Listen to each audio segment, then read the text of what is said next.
And we're live.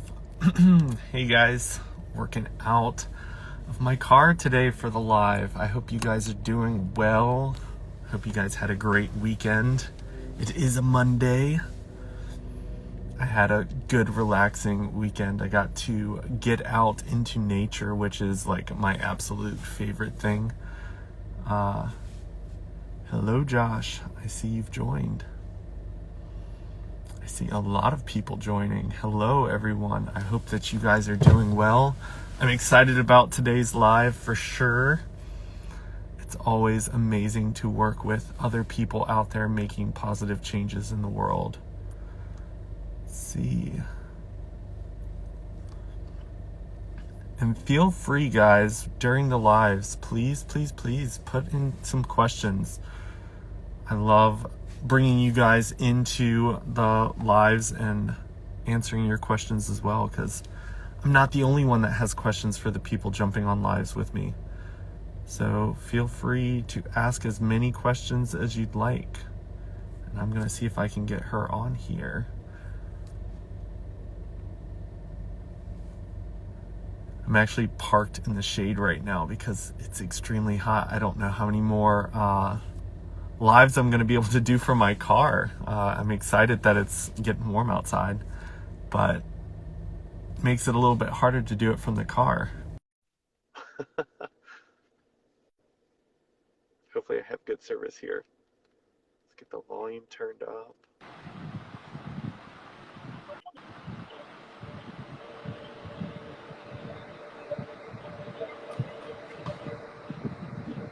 Oh, hello. Let's see. Can you hear me? Yeah, can you hear me? Okay, look, I'm new at the Instagram Live thing, and so I'm trying to fit my head in this little square. Yeah, it's always weird when two people join, and then if you add more, like you've got to like readjust where you're sitting. Sorry, say that one more time. I'm just saying, like when you add more cameras, you have to like Oh, yeah. readjust your camera to find. Yeah, exactly. Exactly.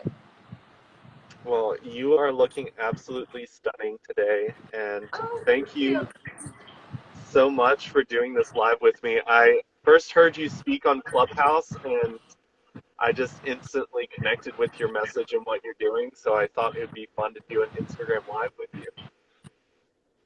Yeah, amazing. I'm glad to be here. And I hope that I don't have any tech problems. It like faded out for a second, but I'll catch on. Yeah. You should be good. So I'll let you go ahead and introduce yourself so that people know who you are. Yeah. Okay, let me take this charger out because maybe that's what's making this like time out. Okay. Yeah, so I'm Isa Hira. I am based in Kenya. I run a international nonprofit for orphan and vulnerable children who are critically ill. We have a hospital over here, opening a holistic health center here in Kenya, and then we have two hospitals coming up in Bangladesh. That is my heart and soul, and really just, let's see. Oh my goodness, sorry. I don't know why this is timing out. But yeah, so I have this nonprofit, but then my passion is also to help other people get their vision for world change into action. So I also run a full service agency for social impact to help people get their own projects off ground. And that's like an amazing thing. I feel like since Clubhouse came into my life, I've been able to connect with people from all over the world, and you really start to realize that what you thought was suffering, what you thought was a rough life, is actually very different when you compare it to people around the world. There's definitely a lot of people that really do need people like you out there making a difference. And I love that you're like pulling other people in, because I think that sometimes there's so many people out there that really want to help and make a difference, but they just don't know where to start. Yeah, exactly. And whoa, I wonder if I'm hitting a button. Just excuse me. Is it fading out on your side? It keeps shutting off. Nope, I'm you're afraid it's fine. going to click me out. Yeah, and even more than that, I hate to say it, but I think nonprofits are a lot of the problem when we do things the wrong way. You know, I learned very quickly that orphanages cause orphans in a lot of places. And things that set out in a good heart, it becomes competitive just like any other business. And so I was like, heck no, I am not here to make the most successful charity or to save the most children. I'm here to end the orphan crisis. I'm here to see poverty cycles stopped. Like, I don't want a pat on the back, and I don't want a million more children being treated every year. I actually want these problems to be gone. And so what better way to do that than to pass along my systems that are working, that are utilizing the local people. We have a staff of over 60 people. Sometimes people get it in their head that I'm like walking around with a stethoscope and treating all these children, but really I'm the systems behind it. I'm the face behind it. I go out and I network and I spread the word, but our team here is amazing, and that's why we're able to do what we do, is because we go into these countries and we provide the resources, but they are the minds, they're the heart, they're the spirit, and that's how you change the world. It can't be about you.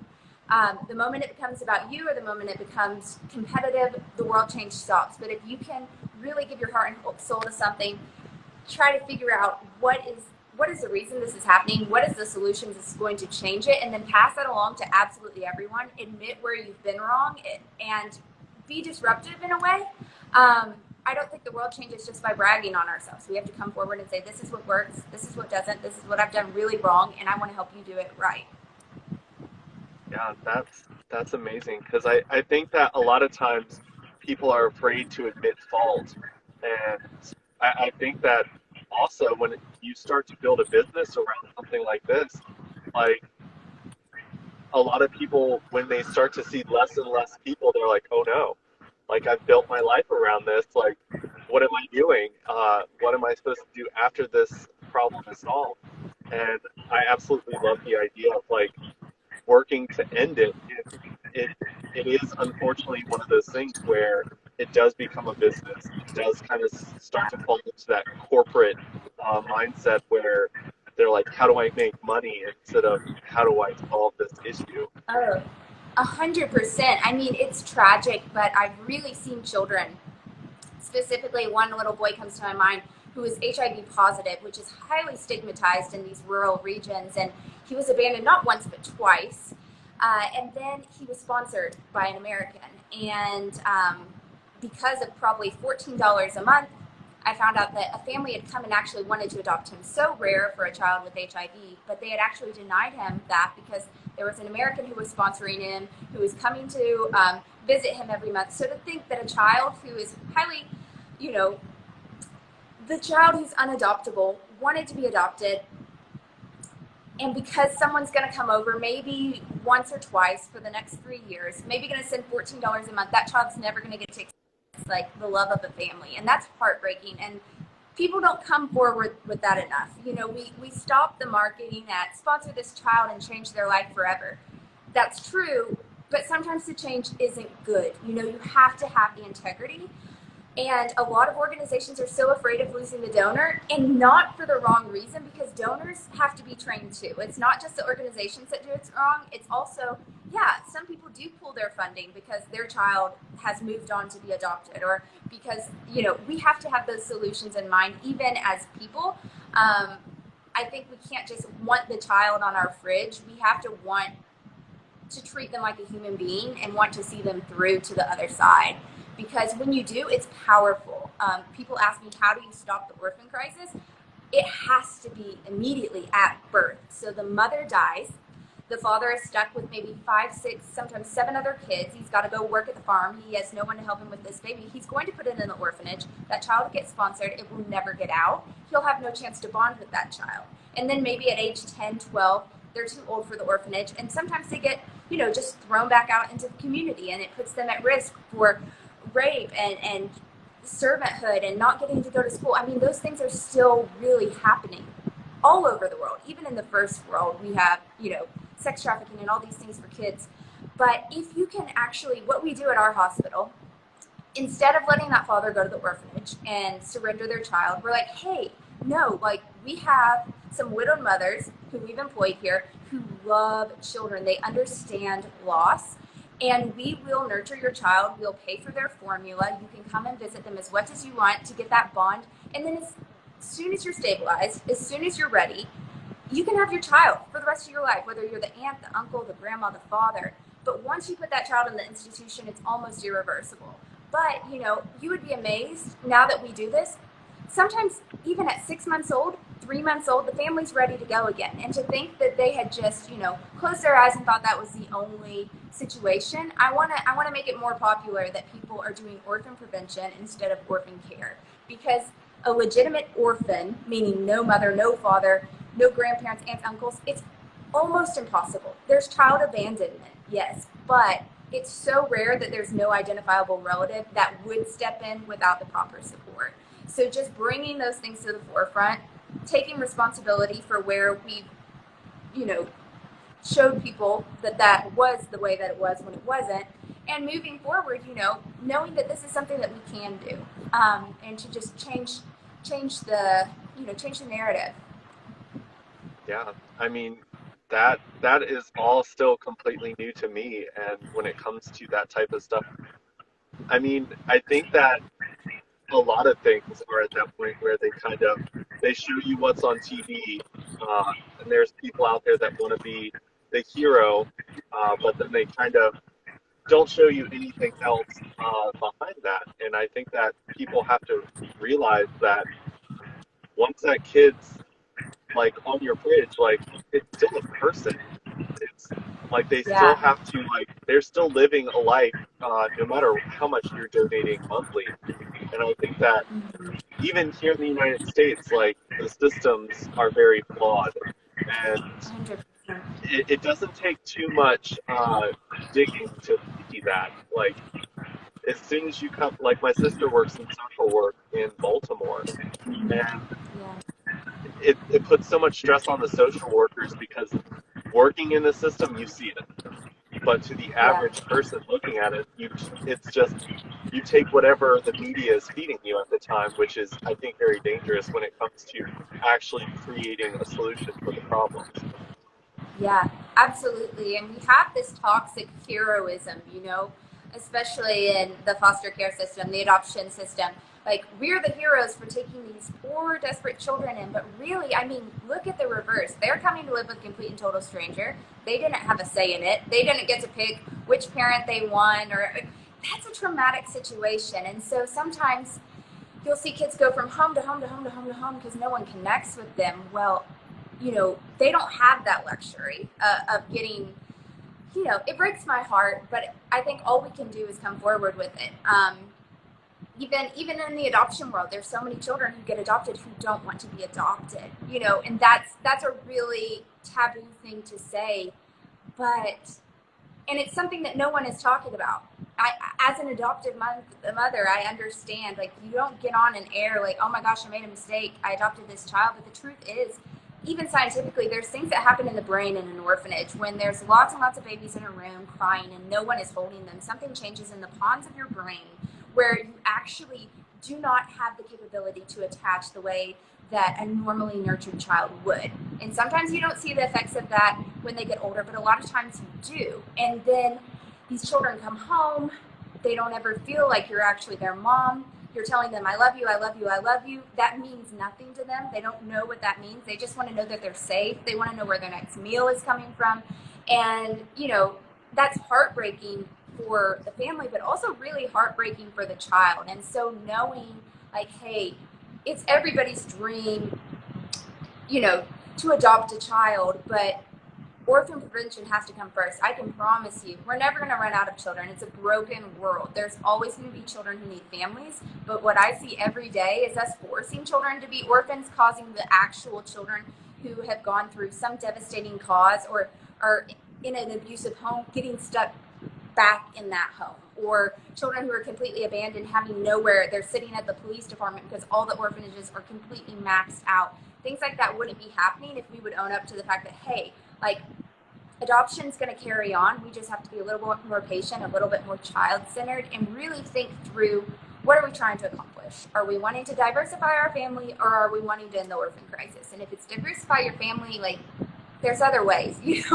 just not at the risk of a child's life and your own. It's not fair to anybody in the situation to force something out of so much trauma if it doesn't have to be that way.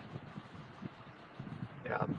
So when it comes to people that are not looking into adopting but are looking to kind of help the cause that you're kind of fighting for, what are some ways that like people can kind of help you like achieve your goals? Yeah, 100%. So we try to make all the different ways, and we try to make it to where you can help from anywhere in the world. That's what we're really, really, really passionate about. Because a lot of times, I know, at least for me, look, I live in Kenya now. It's the best thing I've ever done. However, living overseas is not the pinnacle of service. This is like a gift to me. I could do this from anywhere in the world. I choose to raise my girls in their own culture, but anyone can truly help from their home in the digital world. Spreading the word. We have specifically two major programs. One is called OB Collective, and that's world changers all over the world contributing either whatever they can monthly. Even $2 can do like life-saving treatment for a child, but also just advocating. We're also developing a brand new program. Should I release it here? It's called The Little Leaders, and it's actually going to be something for kids across the world. And our kids are leading it, which I really, really love. But there's even going to be a way for people to contribute their skills. It's kind of like master class meets Boy Scouts, Girl Scouts, but gender neutral and like globally minded, talking about culture and all the things. But yeah, all that to say, we try to be innovative.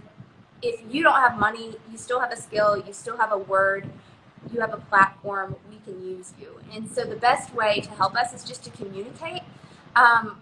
My passion is to put people where they function the highest. Like, I want you operating in your three highest things daily, and that does not change when you're in the humanitarian world. Like, there's so much to do that you're good at and that you love. I don't want anybody sacrificing and suffering. That's like so much the picture of like volunteering is doing something that you don't want to do. I make people go through a quiz, a questionnaire, all these things, because I want you working from your heart. And so the very best way to help me is to let me get to know you. What do you love doing? What's your highest ability?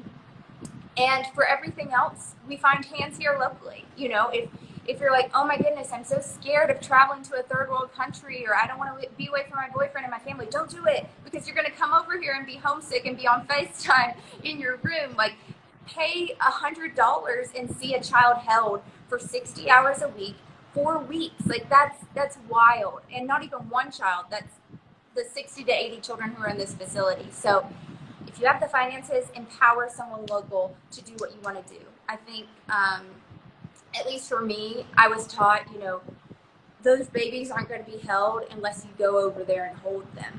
But what I found even here in my role, which is what I thought I'd be doing every day, is rocking babies. But here I am. I'm on an Instagram call because it's a lot easier for me, which right now there's probably 20 people downstairs holding those babies, rocking them, attending to them, loving them. And I'm up here talking to however many people end up seeing this, and then you all can get behind the mission. So don't think that because you're not me, because you're not here in Kenya, because you're not in some developing country, that you can't make a difference. I'm over here and I'm still doing exactly what you can be doing, and that's using your voice, using your passions, and connecting with other people.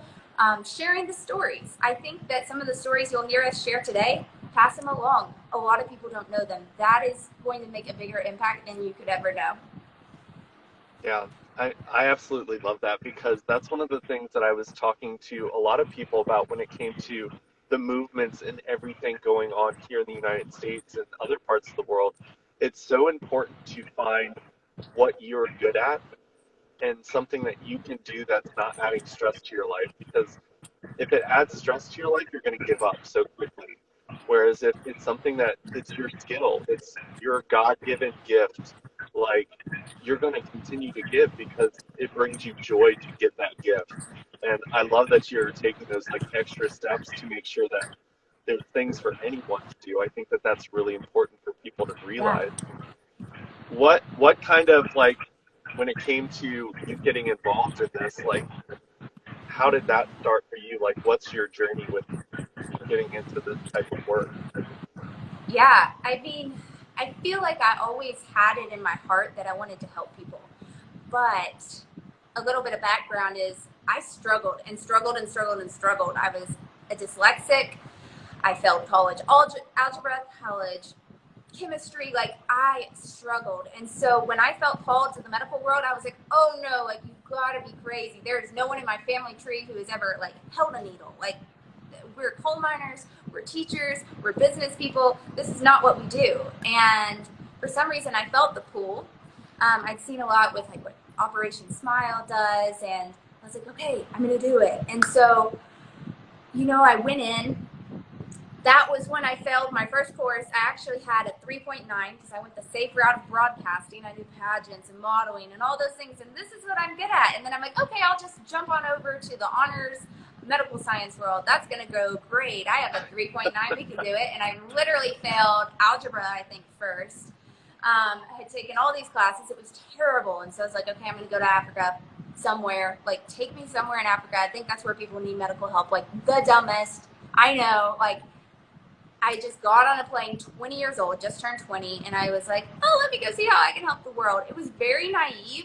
I would not recommend anyone to do it the way I did it, but I had a very genuine heart, and I was really correctable. I was, able to get here. I was devastated by what I saw. I went and did things in the best way that I could. Going back, I would connect with someone like a local who would really sit and tell me the truth. Sometimes if you just come over for short-term, people are going to treat you like a guest every time. Like, they're very hospitable. But really dig deep. And that's what I started doing. The more I came here, I started doing research papers, analysis, going into the community, seeing how other people did things, seeing things the wrong way, seeing things the right way, being super humble and knowing that you're going to be wrong and just correcting it. The worst thing I see happening is people build an organization on something and they think, okay, this is our mission, we can never change it. Like, this was going to be an orphan hospital. It was called an orphan hospital. I thought it would basically be a medical orphanage. We registered as a full-out hospital, but I really envisioned it like a medical orphanage. It is, it has a nursing home component, but I think a lot bigger now. And I wasn't embarrassed to tell people, hey, we're canceling our child sponsorship program because we don't want to give anyone ownership of one child anymore. It's just too risky. We aren't going to do that. Well, guess what? Donations dropped to 25% because you're targeting the wrong audience. People don't understand why they don't get their kid on the fridge. And I severed that out because I knew the ethics of it. It was going to be better in the long run if I just kept it, if I changed the messaging, if I was more empowering with the way that I told stories. If, hey, maybe I shouldn't share this type of photo. It will take a lot more work to advocate with my words. But hey, like just being correctable, following your heart. I love naivety, but also be culturally sensitive and learn from locals. Sometimes, even though I like to think I know a lot, I like to consider myself one of the experts in this space. I've not lived in this country forever, and until you sit and really talk with the locals, it's hard to actually know what's going on. And it might take talking to them for a few years. So, jumping out of the gate and starting a nonprofit, it's a risky thing. Make sure you have help. Even trips, some trips are not good. Some trips really disempower people. We used to do tons of trips here. We would bring volunteers of all different backgrounds, and it made so much money for our cause. I'll be very real. People who will not donate $15 will spend $3,500 to get on a plane and experience Africa. It's just what it is. And so it was a really hard decision for me to cut those volunteer programs. However, I was finding that whenever I was bringing in volunteers, my staff weren't feeling empowered. They were waiting for the white people to show up and show them how to do things better. When in reality, this hospital runs better than it ever has when it's completely locally run. So I'll do a tour here. I'll be happy to meet people. Maybe we'll go on a safari or do something. But I really think it's important to have locally run facilities. What happens when there's coronavirus? What happens when one of your family members dies? Like, it's really hard to commit yourself and your entire team to be in a foreign organization, and it's more expensive. So if you want to go somewhere really fast, holistically, meet locals, empower them, and just be very, very humble and correctable.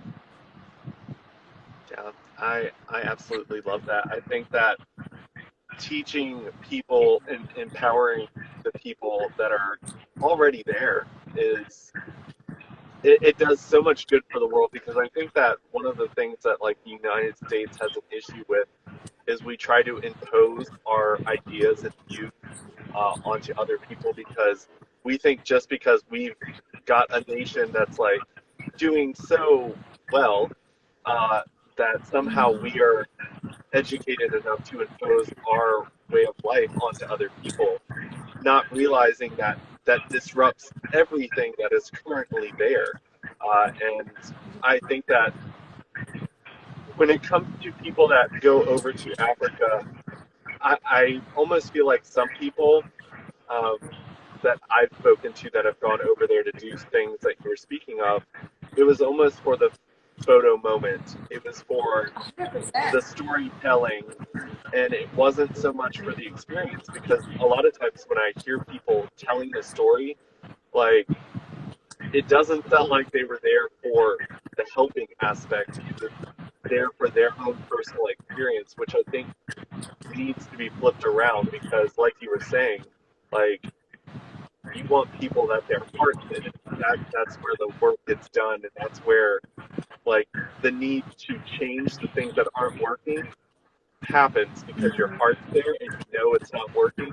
So you'll do the hard work to make the change, even if it is doing a voice and putting a lot more effort into what you're posting and changing the message. Because if you see that it's not working, like there are a lot of easy ways out, and it's important to Yeah. your heart has to be there to do the right thing. Because once again, these are people that need help, and if you ask for how you can help best for them to not disrupt their culture and still leave it the way that it was, like all the good things, and just build up the things that need work. Yeah.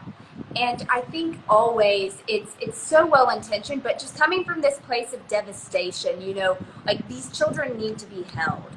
That is the wrong narrative. When I see so many fundraising letters, like I just want to go and love these children, I want someone to hold them. It's such damaging things. It just shows this country that like doesn't want to hold their own children. It's say, hey, I've identified a project that captures my heart. I love the way they do things, and I want to learn from them. Like, I want to be transformed and make it about how it's going to help you, because the first 2-3 times you're going on a trip, I can promise you it's only about you. You're wanting to experience poverty, you're wanting to experience helping other people, and that's okay. Like, that's not selfish, that's actually very humble to go in with that perspective and to know, hey, like, I'm here to experience this. But it's that mindset, it's that mindset and the writing back home that makes it so harmful, because we take so much pride in like what we have done, when really, I mean, the people are coming here and sometimes dropping their entire week of labor, like what the salary they've made to feed you dinner, and you take 2 bites because you don't like the way it tastes. We do really selfish things and we don't realize that we're doing them. And I think the most heartbreaking thing for at least for Kenyans where I've been is like when people come over and they write back home the story of devastation instead of like, oh my goodness, it's people, like the way they work is amazing. And I don't always think it's our fault. I really do blame toxic humanitarian marketing. Like, we've seen the commercials, we've seen the bad media, we come over here ready to cry. And sometimes we just need to stop and observe and realize, like, this might look tragic to us in our first world mind, but we have no context of like where this child came from or the level of improvement. Like, here at our hospital, people will see, workers, and I remember when we had visitors all the time, there was a lot more poverty mindset in them. They felt like someone needed to come and donate a pair of used jeans to them, or they, it made their day if this happened or that happened. But now that they've been by themselves for over a year, it's like we have people who take their salary here and they go and buy their own restaurant or their own cow farm, or they start their own business. Like, they're so entrepreneurial, and they've really taken ownership of the fact that, hey, this is our hospital. We made the front of the newspaper this week. We did this. We did that. This is my department. These are my babies. Like, people don't know how harmful it is to come in for 3 months and volunteer, fall in love with a child, and then the caregivers get so attached to all these other children. That child, like, they didn't have the proper bonding with the caregivers who are here for, the majority of their lives until we're able to place them either back in their family or into a new family. And so, I'm just very honest with people. the best way to make a difference is to be very humble and to study and to really trust the local people. If you can't trust the local people, you're working with the wrong organization, and you need to keep looking until you find an organization that you do trust, and they can help you help the other organizations. I think one of the worst things we do is like, I want to go to the poorest organization and give them all of my money. Well, they might be looking poor for a reason. I've seen children who were literally like clothed in rags, and then the white people, for lack of a better term, Europeans, Americans, whoever it is, would come over and bring truckloads of new clothes. Why? Because those were the kids with the rattiest clothes. But what happened whenever they left? Well, they took those new clothes and they sold them in the market and pocketed the money and put the kids back in the rags, because that's what's going to bring more donations, and that's what's going to bring more clothes for them to go and sell at the market. Like, these are the things. There's crooked things happening everywhere, sometimes by white-run organizations, sometimes by locally run organizations. And the poorest organization is sometimes it's because they're either pocketing the money or something wrong is going on, or even, I'm not just talking locally run, like there are white organizations who want you to feel very sorry for their children. I would even say even the majority of nonprofits really take that poverty stance, that suffering stance. And I'll be real, like we have Disneyland murals everywhere. There's still a ton of devastation, but we really try to focus on transformation, and it is a harder sell. If I wanted to make a lot of money, just throw up pictures of kids who are really, really sad or really, really sick. But I try not to do that. If I'm going to do that, it's in the context of a before and after. Look how far they have come, like celebrating their life.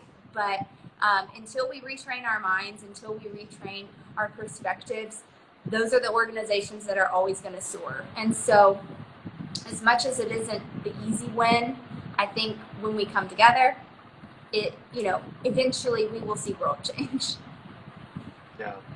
So, I mean, right now, the reason I started these positive talks is because of the pandemic and all the negativity that's been going on in the world. Because, I mean, the world got flipped upside down. Like, how has this global pandemic like affected you and everyone where you're located? Because, I mean, you look at countries like the United States and the UK where like healthcare is plentiful, and we're still really struggling with numbers. Like, how are you guys handling it? Because I know they're not handing out vaccines there yet, are they?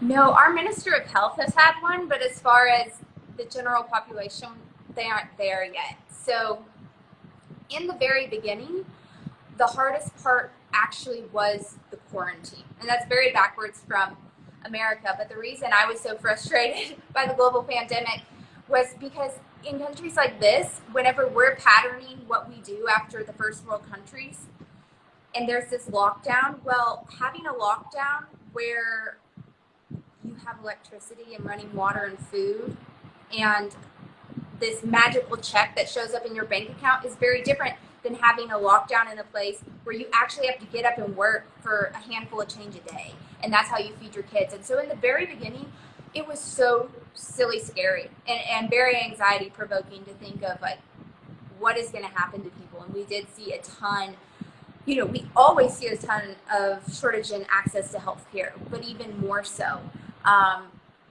Luckily, I think our government has done fantastic, and people really do understand, we don't want to die. Like, we know what that feels like, and we want to protect it. So I feel like we took more precautions here. It wasn't such a political statement, whether we wore a mask or whether we did this or whether we did that. We just wanted to survive and to get back to work as quickly as we can. We have not seen one case of COVID at our children's hospital. Praise the Lord. Not everyone has been so lucky, but Kenya as a whole, I think, has done a really good job at responding to the pandemic. I have been really, really proud of how we did things here. Wow, that's amazing. Yeah, I feel like when a lot of things that I talk about in my lives is the fact that the United States, we push out a lot of information to where the world knows what we're doing, and we hear very, very little of what's happening in the world around us. And when Clubhouse was like being put out there and everyone was connecting in that way, it was amazing to kind of connect with people in like third world countries that were able to access an iPhone and tell their story.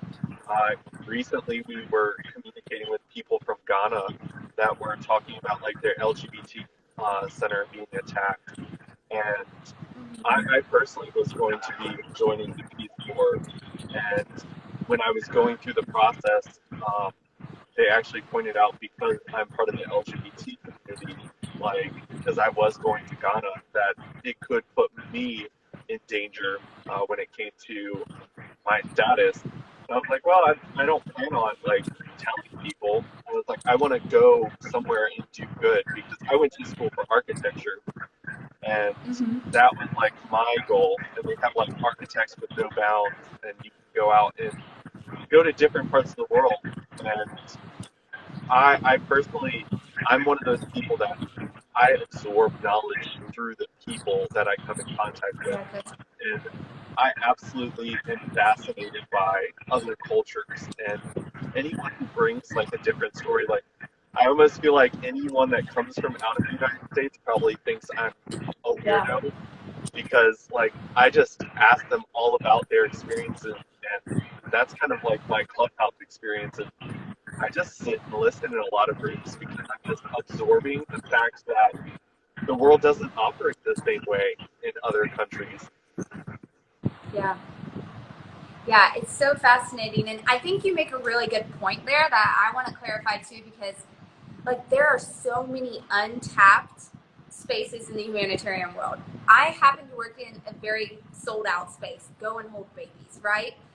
I would by no means say never visit a third world country, you're just going to ruin it, but find the spaces where you can contribute, like LGBTQ world. Oh my goodness, like there is tremendous persecution of LGBTQs in the developing world, no doubt. And if someone's brave enough to go over and try to make a difference, to start a support group, to do any type of measure there, 100%, there are these groups and there are these movements that are so untapped. So that's a huge point that I really want to say, because I definitely don't want to encourage people like never do humanitarian work. Just look into it, like talk to people exactly like what you're doing. What are the needs? What are the risks? Like where can I contribute? How can I contribute? How can I empower you?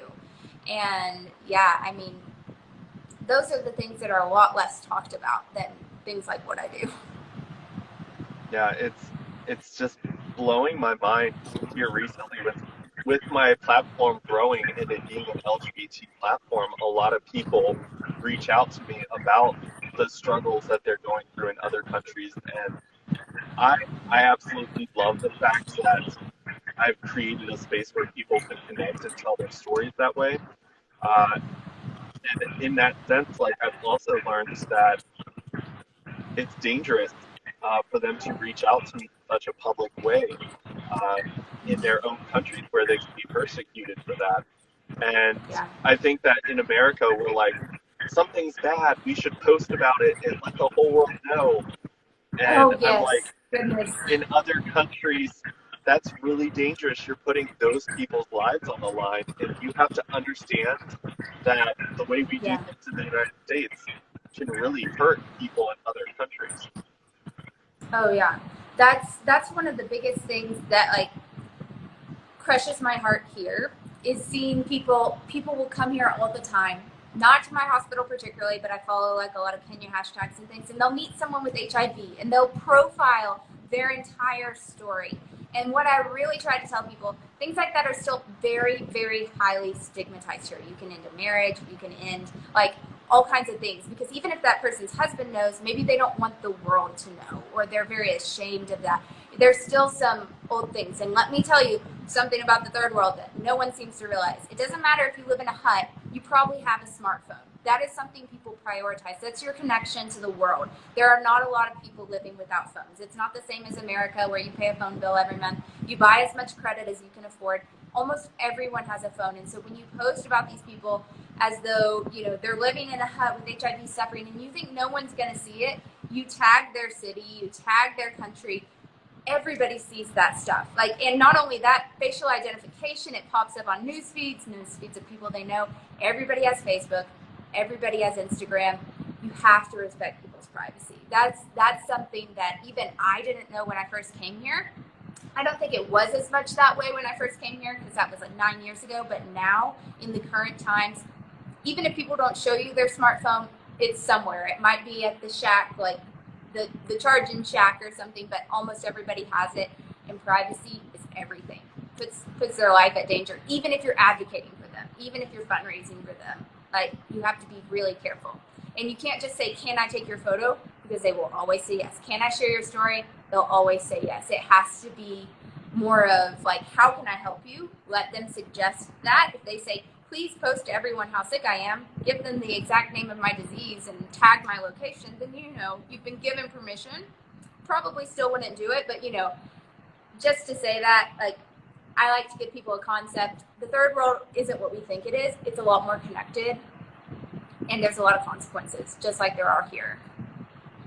Yeah, and I think that is just like an amazing piece of advice right there when it comes to, I think everything in the world is so stereotyped, and third world countries have a stereotype, and it's portrayed that way for maybe fundraising purposes, like you were saying, where they make it look worse for certain people so that they can get more funding. When they have the funding, they're just not using it correctly. And when it comes to like our exposure, I mean, the U.S. is like a center of attention for a lot of people and a lot of things that are going on here, but we really don't see the impact of our actions over here. And that's one of the things that I try to get people to realize is the actions that we have over here, when we make a loud statement about other people, we have the protection of our country here. We have the protection of everything that the United States is built off of. Whereas when we are loud, when we make a political statement about what's going on in another country and really like bash a government for the way that they are running No, something, yeah.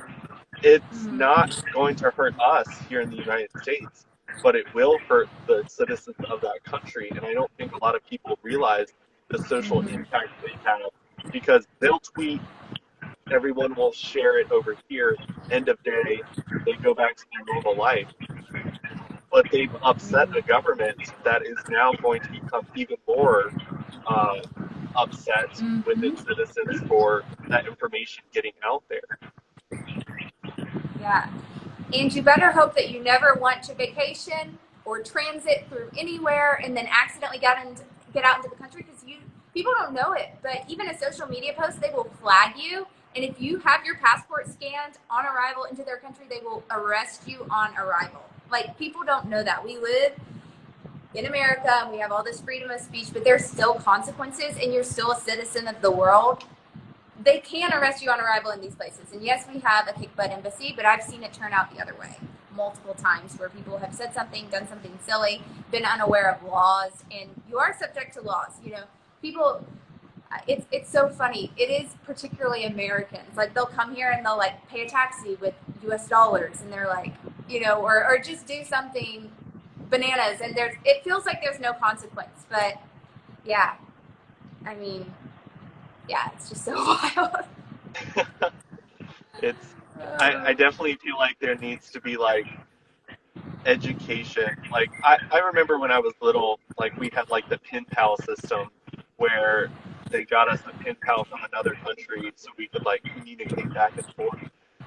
I feel like there needs to be more of that on a regular basis in a more controlled way, to kind of make sure that it's an education type thing and not just, oh, I got new shoes and new this and that. Like, I feel like in high school, people should be required to go to different schools for 1 year so that they're misplaced and took out of their like norm. And then colleges, it Exactly. should be a required like semester or 2 semesters of living in a completely different culture. Because I feel like everyone in the world lives so much in their own perspective, and they're never really put in a place where their perspective isn't reality. And therefore, they have this like misunderstanding of how the rest of the world functions. Yeah, no, 100%. And even, I speak a lot to the blessings of the first world too, because we're told that. And I genuinely think that being brought up in that culture is like part of what makes us one of the highest for depression, anxiety, and suicide, because we think we have it as good as it gets. But there is a downside. There's a spiritual poverty that goes on in the first world. We are, our own gods. And if we have a headache, we go and we get a Tylenol. Or if we are unhappy with something, we can just go and turn on our TV. And people here, they're a lot more tapped into themselves and into self-protection. And so I tell people, I was so depressed and so anxious when I lived in the first world. Seriously, like I did not feel more blessed there. Like traveling, meeting new people, getting new perspectives. Like I tell anyone who suffers with depression, anxiety, like suicidal ideations, any of that, like travel the world. Because just because you're in America doesn't mean you have it the best you ever can. There's a lot of places that are a little bit more enlightened, maybe a little bit more connected.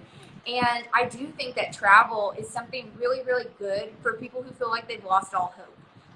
There are so many places where I, like, even within the first world, where I felt like a complete and total wallflower, an introvert, all these things. But I go into the next room and people are like, "You're not an introvert." I'm like, "It's because I'm in a better setting."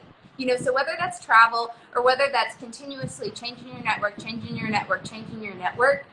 I think that's one of the biggest things we have to speak to in America is we are relationship hoarders. We're overly connected and we don't know how to get space or how to find a newness or to even believe that there's something better than what we have.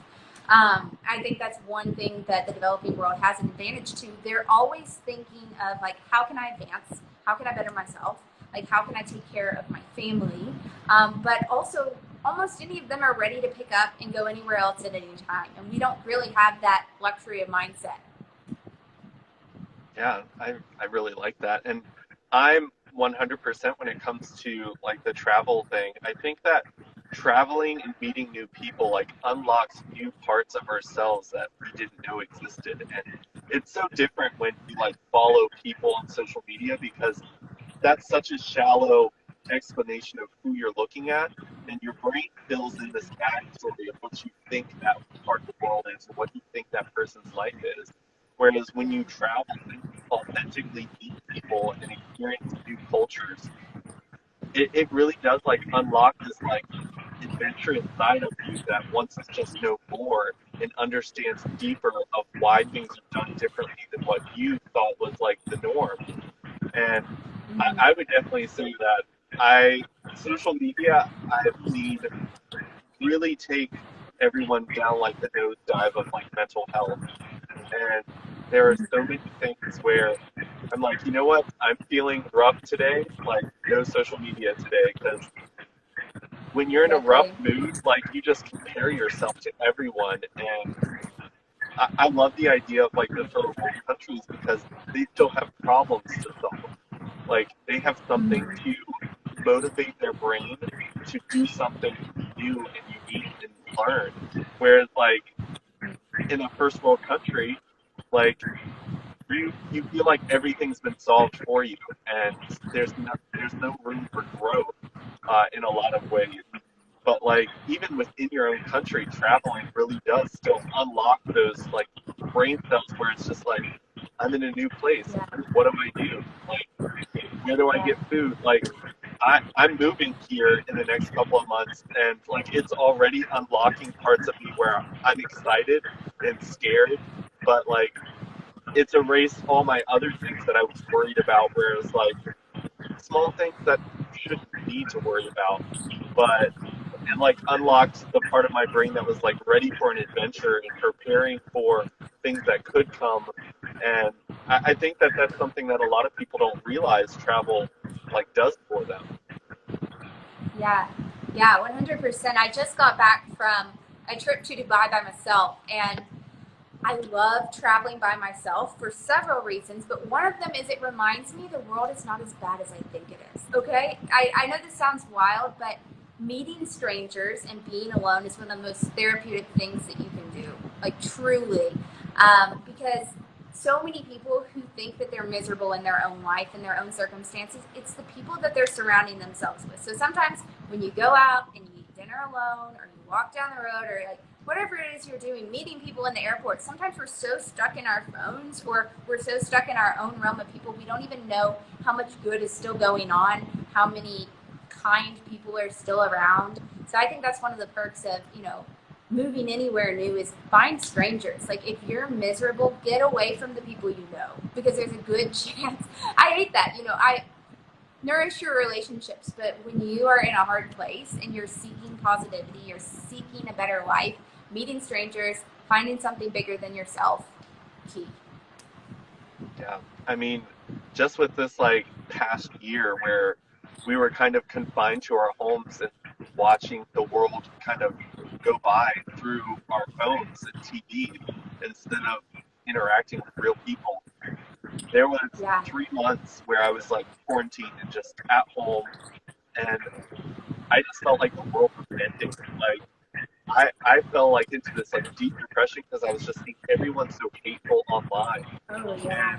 just going out into the world and just I helped my little sister move, and just meeting people and just like seeing them in the grocery store and talking to people, I was like, people are so nice. Like people are great. Yeah. I think Yeah. sometimes like the negative narratives that are spun so thick in our social media and media in general really confuses our brain with how good and evil actually interact in the world, because social Yeah. media puts such a focus on evil and bad that we forget that most of the world, I would say, is good. Most people Yeah. are just trying to get through life. They're not trying to end other people's lives. They're not trying to push other people down. They're just trying to get through life and all its challenges that are presented in their own home. Yeah. Yeah. 100%. And I mean, it does feel like, it is a luxury for me that we aren't on complete and total lockdown. There's some places in the world that still are, and for the most part, I don't leave my property even on a normal day. But I think that this really goes out for even if you aren't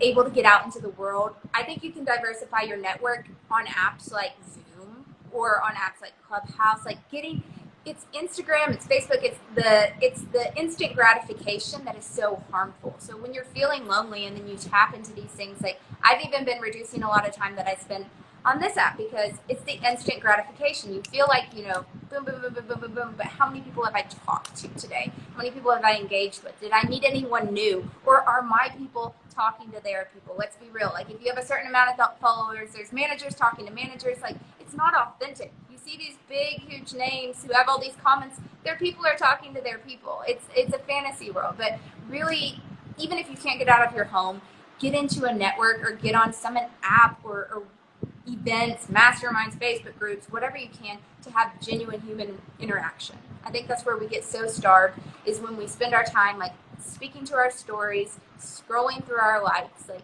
we really do need humans to live. I feel like if anybody has learned anything this year, it's probably that is we needed each other a little bit more than we thought we did. Yeah, and I mean that's one of the things that people really enjoy about these lives is that it's a deeper type of conversation that you don't have on a regular basis. And a lot of Yeah, people, they're like, I watch your lives because you just bring out these beautiful conversations. And I'm like, everyone can do that. We've all got the yeah, capability of talking to people. Just ask the same questions that I'm yeah, asking. Like, actually care about what you're having a conversation about. And I think that we've gotten so tied into, like, I think text, like, comments under pictures, text isn't the same as, like, voice because you can't hear tone. Uh, you can't see any emotions attached to it. And you don't have that respectful like pause or response type of interaction. You like put everything that you're thinking, and a lot of times it comes from a very negative space here, and then hmm it's there, and text is there, like anyone can read it.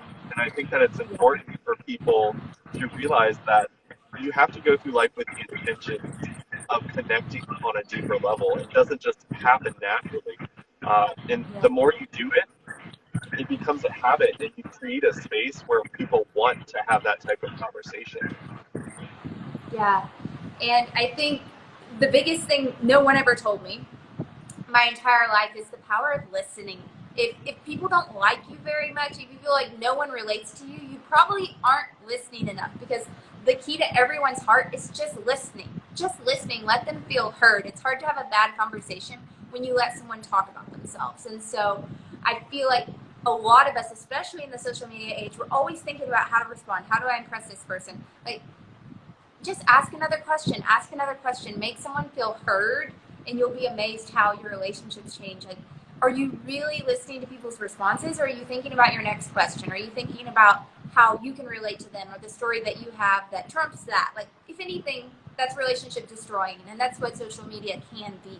So just being a deeper listener. Like, if you catch yourself thinking about what you're going to say next, stop, just listen, and then take a pause and then respond. It's a very simple thing to do, but especially those of us who care so much about what other people think, or we get into people pleasing, we're doing the opposite of what we should be doing. Just listen. Listening and being a light, exactly like you are. Like, I've never met you, we've never talked before, but we're having this conversation, and it's, it's bringing joy to me, because the whole conversation you've just been asking questions and then building on my responses. And if people just would take your role, what you're doing here, and do it in everyday life, this is what makes people come together, and it eventually the relationship builds. But a lot of people, they just need this. They need to be heard. They need to know that you care and that you're listening. It's not so much that you have the coolest thing to say in response.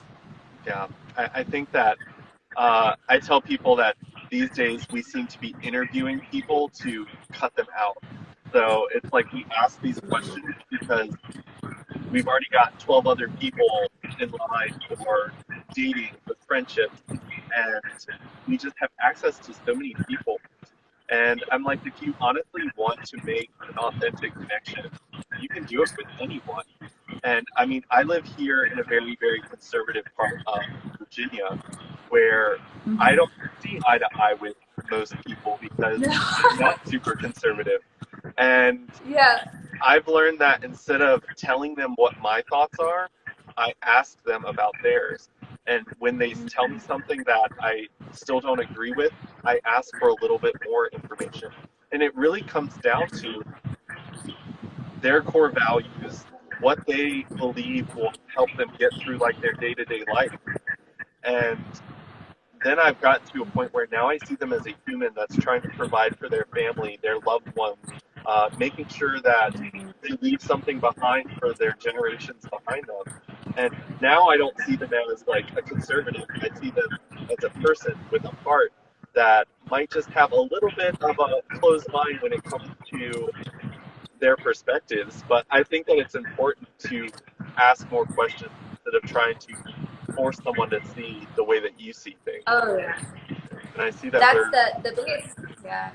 running out of time, but Oh yeah. it's counting down. So I just want to take this time to say thank you so much for coming on this and doing this with me. Like, hopefully we can do some more stuff like this in the future and like I bring love it. some more uh, attention to what you're doing because I think that that is beautiful. I think that you're doing a great job, and I love the way that you kind of view things. You want to solve a problem. You don't want to gain anything from it. You actually want to see the world a better place. And I love that about you. Absolutely. Thank you so much. This has been such an honor. I will come back anytime you'd like. Awesome. On this platform or in private, you're just a beautiful soul. So thank you so much. Yeah. Well, you have a great night because I know it's really late where you are. Yes, I will. Absolutely. All right. Bye. Take care.